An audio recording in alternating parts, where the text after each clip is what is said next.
उस दरगाह के खिलाफ पिटीशन दर्ज होता है और साहब कोर्ट वाले उसको एक्सेप्ट करके सुनवाई की तारीख तय कर देते हैं। अब तो हम लोग खामोश हैं, खामोश रहेंगे, देखते हैं जो बादशाह के ऊंट को बैठाने वाला अब इनकी शरारत पे कैसे पहरा लगता है। मुझे यकीन हासिल है अब हिंदुस्तान का 40 करोड़ मुसलमान देखने के लिए मुंतजिर है कि हिंदुस्तान का राजा अपनी करामत दिखाएगा। और मुझे लग रहा है इनकी शरारत जब बढ़ रही है, इनकी शरारत खूब आगे बढ़ रही है, तो अब जब बंदरों को, गिदड़ों को मौत आती है तो शहर की तरफ रुख करता है। छोटी छोटी बातें तो बोलता था, हम नजरअंदाज करते थे, अब बड़े शहनशाह की बारगाह में पहुंच गया है, वहां छेड़खानी कर रहा है। अब बस करीब है वह वक्त जब गरीब नवाज का जलाल रंग लाएगा, और जब वो जलाल रंग लाएगा इनका सारा गुरूर चकनाचूर होगा और मुस्तफा के गुलामों को अल्लाह इज्जतों से मालामाल बनाएगा।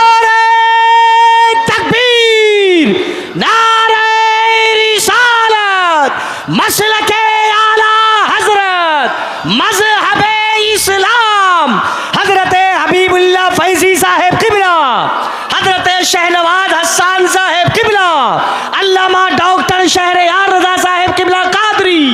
वाह वाह वाह, बहुत उम्दा हजरत। जुल्म की इंतहा हो गई, अल्लाह जुल्म की इंतहा हो गई। जिस आस्थाने से करोड़ों हिंदू फैज उठाते हैं, जिनकी गरीबी दूर होती है, भीख मांगने के लिए 24 घंटे पड़े रहते हैं, उस मुकद्दस आस्थाने के खिलाफ इन्होंने छेड़छाड़ करने की कोशिश की है। अभी भी वक्त है कि जाके बाबा की बारगाह में चले जाओ, अपना पिटीशन कोर्ट से वापस ले लो और बाबा की चौखट पे जाके बोलो, बाबा क्षमा कर दीजिए, हमसे गलती हो गई। वरना याद रखना, जो अना सागर को एक कूजे में ला सकते हैं, याद रखना जो बादशाह के ऊंट को बिठा सकते हैं, तो फिर जब वो जलाल में आ गए तो हुकूमत का सत्यानाश हो जाएगा। फिर वही होगा जो सारी दुनिया देखने का मुंतजिर है। नारे तकबीर के बंगले पर मैं थूक देता हूं, पेशाब कर दूंगा, मगर मैं ईमान का सौदा नहीं। बेशक, सुभान अल्लाह। जो दौलत अल्लाह ने आपको दी है, आपने कोई मेहनत नहीं की उसके लिए, ना बहुत ज्यादा आप मदरसे में टाइम दिया, न 2-4-10 आलिमों के साथ आप बैठे रहे, न किसी क्रिश्चियनों के पोप के पास आप गए, न किसी यहूदी के रिब्बी के पास आप बैठकर आपने डिबेट किया, न किसी हिंदुओं के पंडित के पास जाके आपने डिस्कशन किया कि कौन सा मजहब अच्छा है, कौन सा मजहब खराब है। नहीं, आपको अल्लाह ने सिर्फ अपने फजल से ईमान की दौलत दी। बेशक, सुभान अल्लाह। इसलिए कि आप मोमिन घर में पैदा हुए हैं, इसलिए आप मुसलमान हैं। जब इतनी बड़ी दौलत, जिस दौलत से महरूम है दुनिया के अमेज़न कंपनी के मालिक, जिस दौलत से महरूम है टाटा बिरला कंपनी के मालिक, जिस दौलत से महरूम है दुनिया की बड़ी बड़ी सल्तनतों के सरबराहान, जिससे महरूम है, वह ईमान की दौलत अल्लाह ने आपको अता की है। तो इसी नेमत के शुक्राने में दिन गुजर जाएंगे, कभी गरीबी का आप रोना नहीं रोएंगे, कभी मुफलिसी का रोना नहीं रोएंगे। एक बंदा डीएम बना, 5 लाख महीना कमाया, 60 साल के बाद रिटायर किया, मौत का इंतजार किया, मरा, कब्र में जाके सड़ गया। 35 साल तक पढ़ा लिखा, मेहनत किया, 35 साल उन्होंने नौकरी की, क्या मिला? मरने के बाद जहां गया वहां एक ऐसी जिंदगी जो इसका कोई अंत नहीं हो, जिसकी कोई सीमा नहीं है। दुनिया में तो 100 साल के अंदर ही मर जाना है, मरने के बाद जहां अरबों खरबों साल रहना है, वहां की जिंदगी के लिए इस डीएम ने क्या किया? अब वहां ये आग में जलेंगे, ना इसका इल्म बचाएगा, ना इसकी डिग्री बचाएगी, न इसकी मुलाजमत बचाएगी, न इसके कमाए हुए करोड़ों रुपए बचाएंगे। अक्लमंद वो है जो दुनिया में फूस के घर में रहा हो, मिट्टी के घर में रहा हो, मगर ईमान बचा के दुनिया से चला गया हो, तो अब वह महासंख्यों बरस की जन्नत में इज्जत के साथ रहे। महासंख्यों साल, जहां महासंख भी एक महदूद गिनती है, महाला महदूद, जहां मौत ही नहीं है। इसलिए अल्लाह ने वह दौलत आपको दी जो दौलत अमेरिका के सदर को नहीं दी है। तो उसका शुक्राना ये नहीं है कि शिकायत की पोटली लेके बैठा जाए कि हम गरीब हैं, हमको नौकरी नहीं मिली, हम जलील हैं, हमको मकान पुख्ते का नहीं मिला। इस नेमत पे जब आप गौर करेंगे तो हर वक्त आपकी पेशानी झुकी रहेगी और आप एक दुआ हमेशा रब से करते रहेंगे, इलाही मैंने कोई मेहनत नहीं की मुसलमान बनने के लिए, मेरा कोई एहसान तुझ पर नहीं है कि तूने मुझको मुसलमान बनाया है, तूने अपने फजल से मुझको मोमिन बनाया है। तो हर वक्त वह मोमिन यही दुआ करेगा, इलाही जब एक एहसान इतना तूने किया है तो एक एहसान और कर देना कि हालत ईमान में मौत देकर जन्नतुल फिरदौस अता कर देना। सुभान अल्लाह। बेशुमार लोग ऐसे हैं जो मरने से पहले पहले मुशरिक हो गए, मरने से पहले पहले काफिर हो गए। बहुत सारी बेटियां मुसलमानों की हैं जिसको जन्नत की तालीम नहीं दी गई, आखिरत की तालीम नहीं दी गई, कब्र में हजारों साल रहना है उसकी बात नहीं बताई गई, कयामत के दिन एक दिन 50,000 साल के बराबर होगा यह बात बाप ने नहीं बताया। बाप ने सिर्फ ये बताया कि इंजीनियर बनना है, डॉक्टर बनना है, कमाना है, घर बनाना है और खाना पीना है।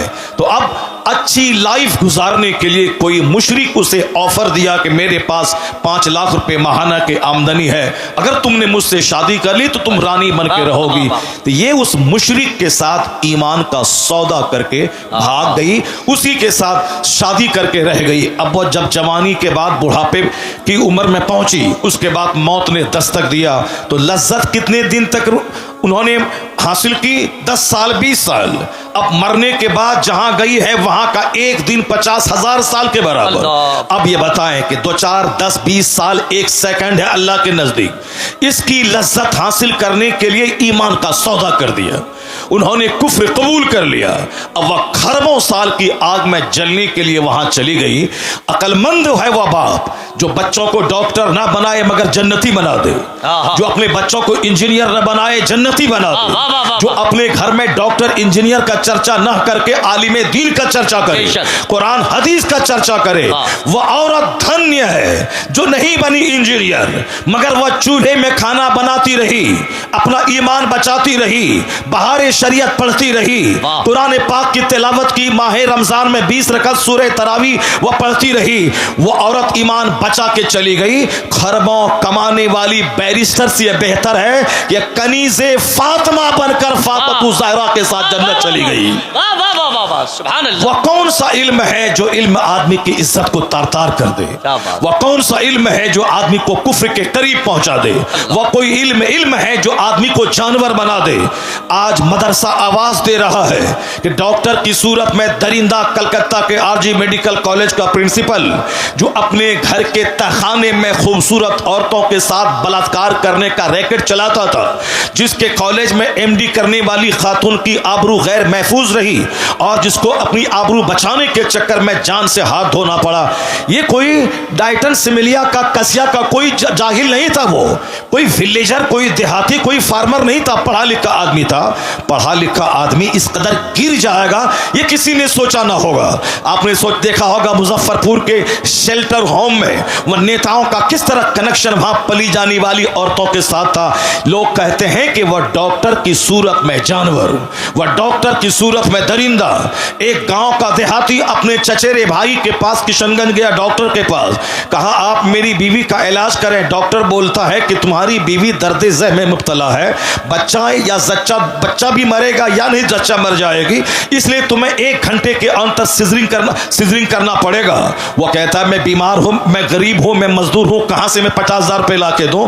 ये डॉक्टर दिमाग में बहुत बड़ा सपना पाल करके किशनगंज आया है कि मैं MBBS हूं, अपने बच्चों को फार्सियस बनाना है, अब मुझे 2 एकड़ जमीन में शानदार घर बनाना है, मुझे फॉर्च्यूनर खरीदनी है। अब इतना पैसा, ऐसा नहीं कि डॉक्टर बनने के बाद रुपया का एक पेड़ अपने क्लिनिक में कोई लगा दे और रोजाना जाए 2 घंटा बैठे और पैसा तोड़ के झोला भर के शाम में घर ले जाए। नहीं, उसे तो मरीजों को देखना होगा, मरीजों की फीस से ही कमाना होगा। तो इतनी कमाई कहां से आएगी कि फॉर्च्यूनर का की किस्त अदा करे, वह 2.5 एकड़ जमीन का की किस्त अदा करे?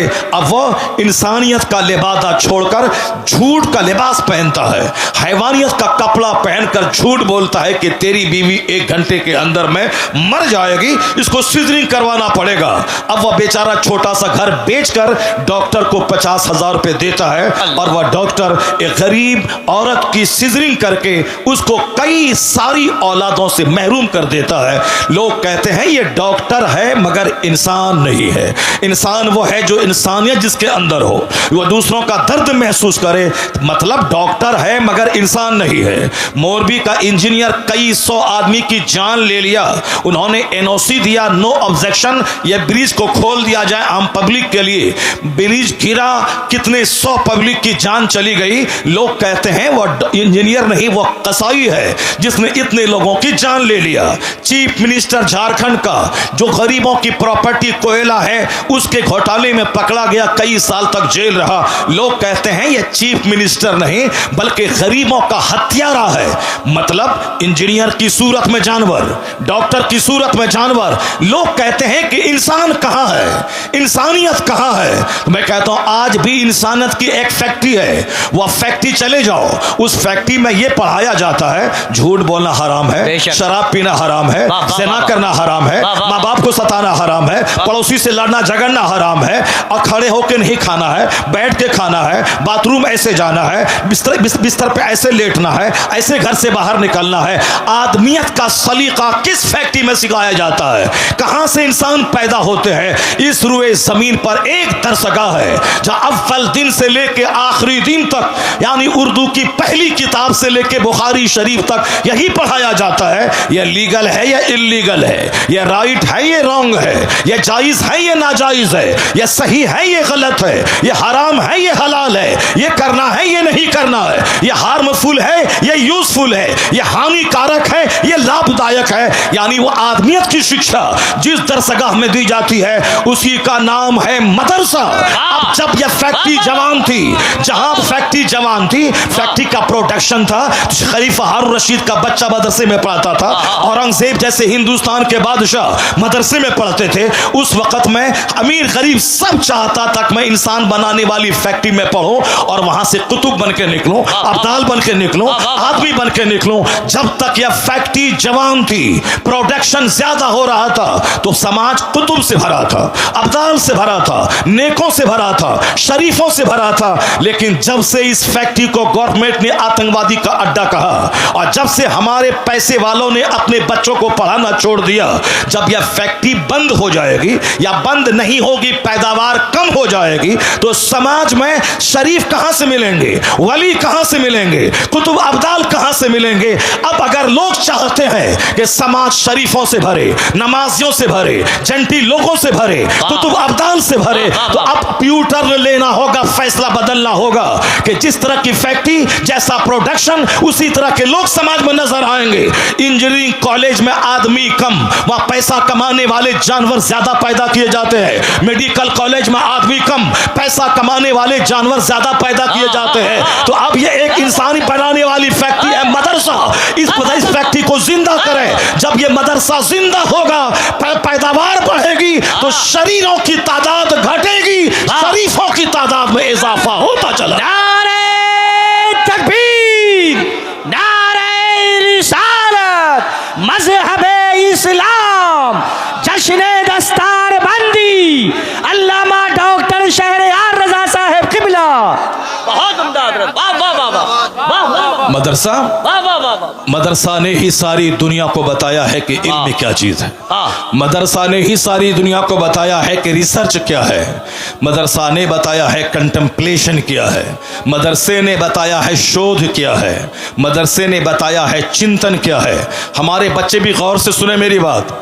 जो दूसरे लोग मुखालिफ मजहब के मानने वाले, अगर उस तक मेरी बात पहुंच जाए, वो भी मेरी बात को गौर से सुन ले। अगर मदरसा आतंकवादी का अड्डा है तो कभी किसी दिन किसी एक जासूस को मदरसा भेज दो, और मदरसा भेजने के बाद हर क्लास में उसको बैठा दो और ये रिपोर्ट देने के लिए बोलो कि क्या मौलाना साहब ने अपनी दरसगाह में बच्चों को मारने और काटने की बात सिखाई है या शराफत, ह्यूमैनिटी की बात सिखाई है। मैं दावे से कहता हूं किसी भी दरसगाह में बैठ जाओगे, फारसी की पहली से लेकर बुखारी शरीफ तक हर जगहों पे अमन की बात, पीस की बात, मोहब्बत की बात, मुरफ़्फ़त की बात, अखलाक की बात, अपने गांव समाज की इस्लाह की बात, माँ बाप के एहतराम की बात, पड़ोसी की इज्जत की बात, मुसीबतें सह के दूसरों की मुसीबतों का जवाब मुसीबत से न देने की बात। यानी अखलाक मोहम्मदी की तालीम मदरसे में दी जाती है। उसका फैसला इसीलिए है कि वह दूर से मदरसे को आतंकवादी का अड्डा समझता है। अपनी निगाहों में दुश्मनी का चश्मा लगाकर मदरसे के खिलाफ बयान देता है। कभी उन्होंने रिपोर्टिंग नहीं कराई कि मदरसे में पढ़ाई क्या होती है, मदरसे में दरसगाह में सिखाया क्या जाता है। सिर्फ दूर से कहना कि साहब वहां आतंकवादी पैदा किए जाते हैं। यह नफरत करने वालों की बोली है, हकीकत जानने वालों की बोली नहीं है। जिस तरह भी नफरत का माहौल हिंदुस्तान में फैला है, कोई भी आदमी खड़ा हो जाए और कोर्ट में साहब याचिका दर्ज कर दे कि इस मस्जिद में लग रहा है कि अंदर में कोई मूर्ति छुपी हुई है या कोई मंदिर रहा होगा, तो अब कोर्ट वाला भी केस एक्सेप्ट कर लेता है। और जहां 10-10 साल से साहब केस पड़े हुए हैं, उसकी कोई नोटिस नहीं ली जा रही है, और यहां 10 मिनट के अंदर में सुनवाई भी होती है, और फौरन साहब एक कमेटी का गठन भी होता है, और फौरन सर्वे करने वाला वहां पहुंच भी जाता है, और फिर उसकी रिपोर्ट भी दिया जाता है। किस कदर नियतों की खराबी है कि दूर से साहब वो एक खास मखसूस बिरादरी को टॉर्चर करने के लिए इस तरह के प्लान बना रहा है। हिम्मत इतनी बढ़ी कि अब हिंदुस्तान के राजा की बारगाह में पहुंच गया, हिंदुस्तान के शहंशाह की बारगाह में पहुंच गया। 800 बरस से जो पूरे हिंदुस्तान की रखवाली कर रहा हो, कब्र में रह के पूरे हिंदुस्तान की संप्रभुता को बचा रहा हो, हिंदुस्तान के मुसलमानों से ज्यादा हिंदुओं की अकीदत का मरकज बना हुआ हो। मुसलमान जाते हैं 60 लाख तो 40 लाख तो 60 लाख गैर मुस्लिम वहां जाते हैं। उनको वहां बेटा मिलता है, बेटी मिलते, न जाने क्या क्या मिलता है। हर जब भी जाएं हर वक्त साहब सिखों, हिंदुओं और दूसरे तमाम मज़ाहिब के मानने वाले को दुनिया ढेर चाहिए, इसलिए वो वहां भीड़ लगाए रहते हैं। मुसलमानों को जन्नत चाहिए, इसीलिए मस्जिदों में भीड़ रहती है, और उनको सिर्फ दुनिया गाड़ी चाहिए, इसी दरगाहों पे वो भीड़ लगा के रहते हैं। 800 साल जो एक मुस्तनद ऑथेंटिक दरगाह है, उस दरगाह के खिलाफ पिटीशन दर्ज होता है, और साहब कोर्ट वाले उसको एक्सेप्ट करके सुनवाई की तारीख तय कर देते हैं। अब तो हम लोग खामोश हैं, खामोश रहेंगे, देखते हैं जो बादशाह के ऊंट को बैठाने वाला अब इनकी शरारत पे कैसे पहरा लगता है। मुझे यकीन हासिल है अब हिंदुस्तान का 40 करोड़ मुसलमान अब गरीब नवाज की करामत देखने के लिए मुंतजिर है कि हिंदुस्तान का राजा अपनी करामत दिखाएगा। और मुझे लग रहा है कि इनकी शरारत जब बढ़ रही है, इनकी शरारत खूब आगे बढ़ रही है, तो अब जब बंदरों को, गिदड़ों को मौत आती है तो शहर की तरफ रुख करता है। छोटी छोटी बातें तो बोलता था, हम नजरअंदाज करते थे, अब बड़े शहंशाह की बारगाह में पहुंच गया है, वहां छेड़खानी कर रहा है। अब बस करीब है वह वक्त जब गरीब नवाज का जलाल रंग लाएगा, और जब वो जलाल रंग लाएगा इनका सारा गुरूर चकनाचूर होगा, और मुस्तफा के गुलामों को अल्लाह इज्जतों से मालामाल बनाएगा। नारे तकबीर, नारे रिसालत, मसलके आला हजरत, मजहबे इस्लाम, हजरत हबीबुल्लाह फैजी साहेब किबला, हजरत शहनवाज हसन साहेब किबला, अल्लामा डॉक्टर शहरयार रजा साहेब किबला कादरी। वाह वाह वाह, बहुत उम्दा हजरत। जुल्म की इंतहा हो गई, अल्लाह, जुल्म की इंतहा हो गई। हाय हाय हाय, जिस आस्थाने से करोड़ों हिंदू फैज उठाते हैं, जिनकी गरीबी दूर होती है, भीख मांगने के लिए 24 घंटे पड़े रहते हैं, उस मुकद्दस आस्थाने के खिलाफ इन्होंने छेड़छाड़ करने की कोशिश की है। अभी भी वक्त है कि जाके बाबा की बारगाह में चले जाओ, अपना पिटीशन कोर्ट से वापस ले लो, और बाबा की चौखट पे जाके बोलो, बाबा क्षमा कर दीजिए, हमसे गलती हो गई। वरना याद रखना, जो अना सागर को एक कूजे में ला सकते हैं, याद रखना, जो बादशाह के ऊंट को बैठा सकते हैं, तो फिर जब वो जलाल में आ गए तो हुकूमत का सत्यानाश हो जाएगा। फिर वही होगा जो सारी दुनिया देखने का मुंतजिर है। नारे तकबीर, नारे रिसालत, ख्वाजा का हिंदुस्तान, फैज़ाने गरीब। एक कौम मुस्लिम, आपको कानून हाथ में नहीं लेना है, आपको सड़क पे आकर के बहुत बड़ा प्रोटेस्ट नहीं करना है। यह मामला शहनशाह हिंदुस्तान का मामला है, अब मामला उनकी कोर्ट में पहुंच चुका है। बस हम लोग वही करें जो सरकार दो जहां के दादा अब्दुल मुत्तलिब, जब अबरहा जो हाथियों का फौज लेके खाने काबा को ढाने आ रहा था, अब्दुल मुत्तलिब ने क्या कहा था कि हर शख्स अपने घर की हिफाजत करता है, ए अल्लाह ये तेरा घर है, तू अपने घर की हिफाजत कर। इतना कह के पहाड़ पर चले गए और फिर वो देखने लगे, देखें रब्बे करीम अपने घर की हिफाजत कैसे करता है। सारी दुनिया जान रही है कि अलम तरा कैफ फ़अल रब्बुका बिअस्हाबिल फील, क्या उसके साथ सलूक हुआ। अबरहा जलील होके मरा, उसके सारे हाथी मरे, एक छोटा सा कंकड़ पत्थर उसके गुरूर को तोड़ के रख दिया, सारे धाराशायी हो गए। हम तो यही देखते हुए आ रहे हैं 1400 साल के अंदर। अल्लाह रब्बुल इज्जत बहुत बेनियाज है, अल्लाह रब्बुल इज्जत बेनियाज है, कोई भी जालिमों का जुल्म उसको थका नहीं सकता। और किसी भी इबादत करने वाली की इबादत की वजह से अल्लाह रब्बुल इज्जत की शान में कोई इजाफा नहीं हो सकता। अल्लाह उस सिफात कमालिया का जाम है कि जिसके आगे किसी सिफत का कोई तसव्वुर ही नहीं है। अल्लाह रब्बुल इज्जत के पास सारी कुव्वतें, सारी ताकतें मौजूद है। हम इबादत करते हैं, हम उसका बेनिफिट मुझको मिलता है, अगर कोई कुफ्र करता है उसका नुकसान वो उठाता है। अल्लाह सिर्फ देखना चाहता है कि मेरा कौन बंदा है जो इस जमीन को अदल से भरता है और कौन है जो इस जमीन को जुल्म से भरता है। जो ईमान लाएगा, अच्छा काम करेगा, उसे यहाँ सेहत देंगे, इज्जत देंगे, हुकूमत देंगे, मरने के बाद जन्नत देंगे। जो कुफ्र करेगा, शरारत करेगा, जुल्म करेगा, अत्याचार करेगा, दूसरों को जीने नहीं देगा, सताएगा, समाज को पाप से भर देगा, उसके लिए आग तो वहां है, यहाँ उसका जीना तंग कर देंगे, यहाँ उसके घरों को कैद खाना बना देंगे, यहाँ उसको जलील और रुस्वा कर देंगे। नहीं देखा तुमने आज से 5 साल पहले चाइना के लोग कहते थे कौन सी नमाज है, कैसी नमाज है। जापान के लोग कहते थे कौन सी मस्जिद है, कैसा मदरसा है। हिंदुस्तान के भी चंद सरफिरे कहते थे यह कौन सी मस्जिद, कौन सा मदरसा, अजान बंद कर देंगे, मदरसा बंद कर देंगे। अमेरिका भी कहता था यह कौन सा इस्लाम है, हर तरफ इस्लाम का चर्चा हो रहा है, हर तरफ इस्लाम इस्लाम लोग कर रहे हैं, नहीं बढ़ने देंगे इसे। अब मुसलमान परेशान हाल थे, मुसलमान हाथ उठा के रब्बे करीम की बारगाह में दुआ कर रहे थे। तो हमारे जुलू, हमारा प्रोटेस्ट काम नहीं आया, मगर हमारी वो भीगी पलकों की दुआएं वो काम आई कि जो काम पूरी दुनिया को हिला के रख दिया। अल्लाह रब्बुल इज्जत ने दूसरी फौज को नहीं भेजा, एक छोटा सा कोरोना का कीड़ा भेज दिया।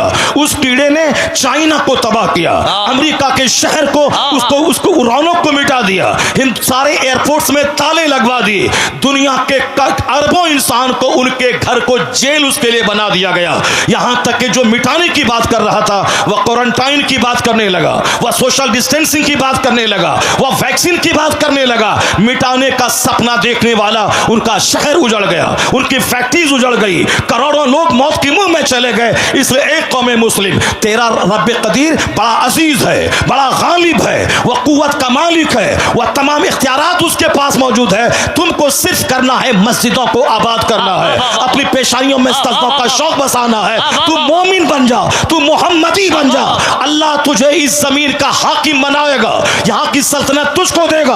और जो इस्लाम के खिलाफ बोलेगा उसको एक मामूली सा कीड़ा भेजकर उसका सारा गुरूर तोड़ देगा। जैसे अल्लाह ने तोड़ के बता दिया कि बंदे तुम्हारे चाहने से सब कुछ नहीं होता है, वही होता है जो मंजूरी खुदा होता है। अल्लाह ने दुनिया के सारे लोगों की औकात याद दिला दी, लोगों के होश ठिकाने लग गए। अल्लाह वही है जो नमरूद को सल्तनत देना जानता है, और जब सल्तनत का गलत इस्तेमाल करे तो अल्लाह मामूली मच्छर से हिलाक और तबाह बर्बाद करना भी जानता है। अल्लाह फिरौन जैसे जाबिर और जालिम को 400 साल की लंबी छूट देना भी जानता है, और जब वो 400 साल की लंबी छूट से आतंक को और बढ़ा दे तो अल्लाह ताला पानी में डुबा के उसे मार देता है। और जब घिघिया के कहता है कि अब मैं ईमान लाया, तो अल्लाह कहता है अल-आना वक़द असैत क़ब्लु व कुन्त मिनल मुफ़्सिदीन, अभी तू ईमान लाता है, इससे पहले तू फसादी और बागी था।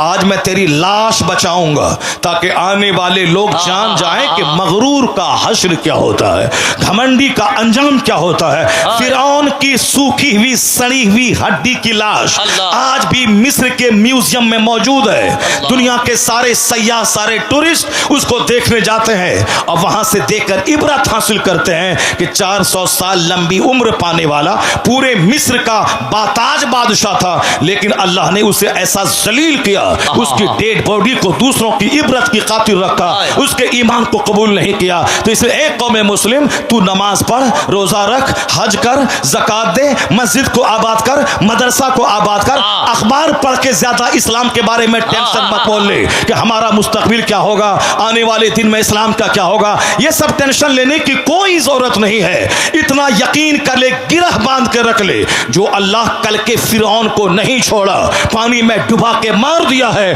वही अल्लाह आज के फिरौन को भी नहीं छोड़ेगा, आज के नमरूद को भी नहीं छोड़ेगा, आज के शद्दाद को भी नहीं छोड़ेगा। बस तुम्हें सिर्फ सब्र करना है, मस्जिदों को आबाद करना है। जो काम एटम बम से नहीं होता है वो काम तेरे सजदे से हो जाता है।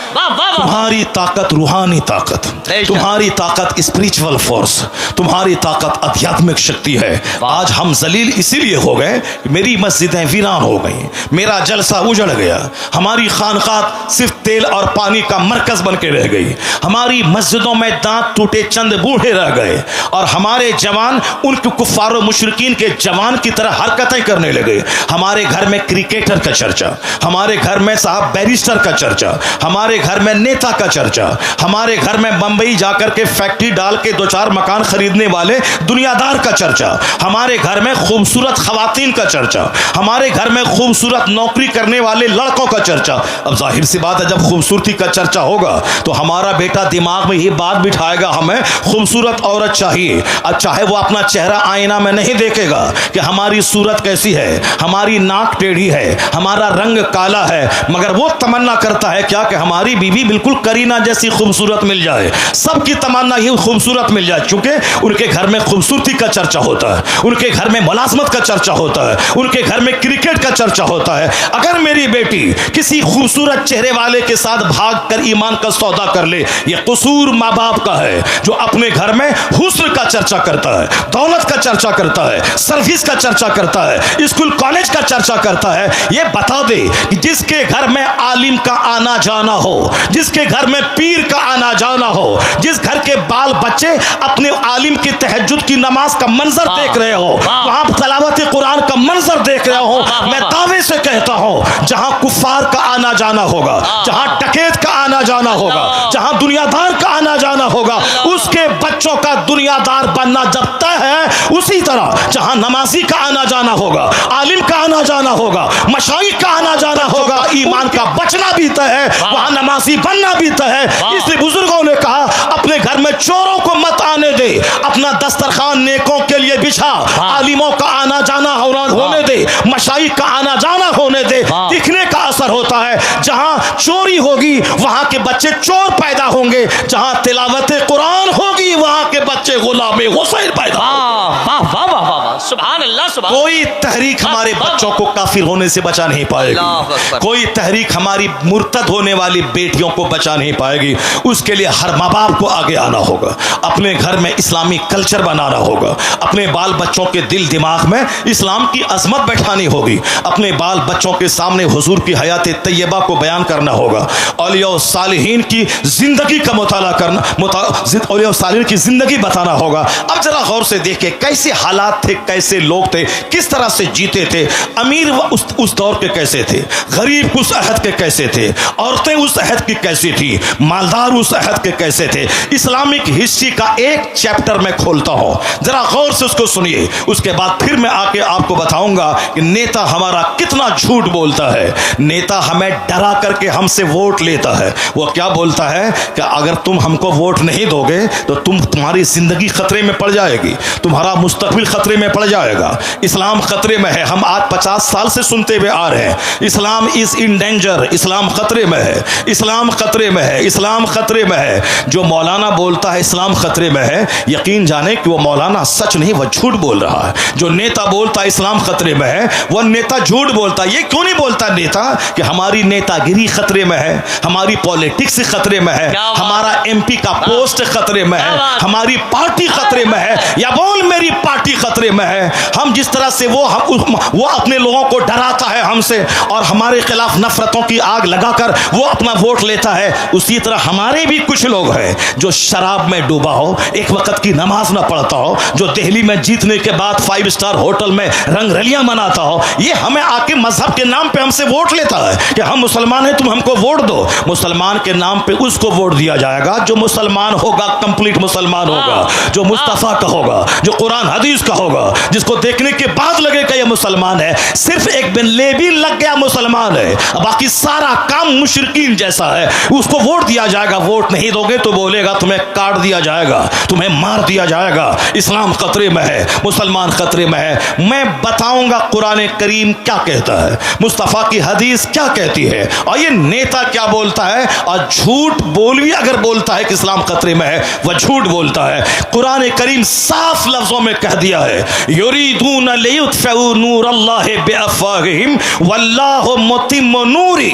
अल्लाह कहता है ये मुशरिकीन, ये कुफ्फार अपने मुंह से इस्लाम का चिराग बुझाना चाहते हैं, अल्लाह उस नूर को पूरा करना चाहता है। जो अल्लाह उसे पूरा करना चाहता है और ये उस नूर को बुझाना चाहते हैं। बंदों का चाहा हुआ होगा या अल्लाह का चाहा हुआ होगा, ये बंदा कमजोरी का पुतला है। बंदे की हिस्ट्री कमजोर है, इंसान की तारीख की कमजोर है। इंसान पैदा हुआ कैसे है? इंसान पैदा हुआ एक नापाक कतरे से, जिसकी इब्तदा इतनी कमजोर हो कि नापाक कतरे से पैदा हुए हों, जिसकी इब्तदा इतनी कमजोर है या बजती हुई मिट्टी से पैदा हुआ है, जिसकी बुनियाद इतनी कमजोर है कि कई बार शर्मगाहों से इसका गुजर हुआ है।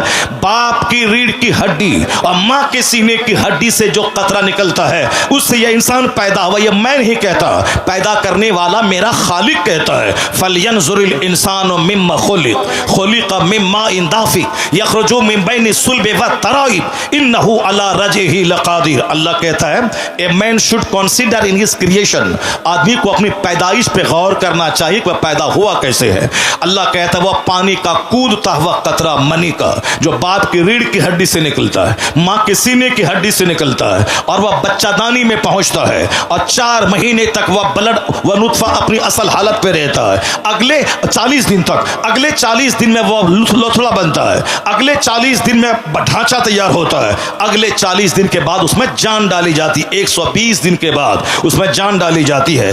अब 40 दिन का एक पीरियड गुजरता है, पहले लोथड़ा, उसके बाद ढांचा, फिर उसके बाद उसमें जान डाली जाती है। जान डाले जाने से पहले अगर ईमानदार नेक परहेजगार मुसलमान डॉक्टर बोले अगर ये हामिला रही, हमल से रही तो इसकी जान को खतरा है, तो नेक मुत्तकी परहेजगार डॉक्टर की बात मानकर इस काते हमल एबॉर्शन हो सकता है। लेकिन अगर जान डाल दी गई फिर किसी की बात नहीं मानी जाएगी। 4 महीने के बाद कोई एबॉर्शन अगर करता है वह उस बच्चे का कातिल और मर्डरर ठहरता है। तो एक नापाक कतरे से यह इंसान पैदा हुआ है। अब पैदा होता किस रास्ते से है वह सबको मालूम है, और वह नुत्फा जाता किस रास्ते से है वह सबको मालूम है।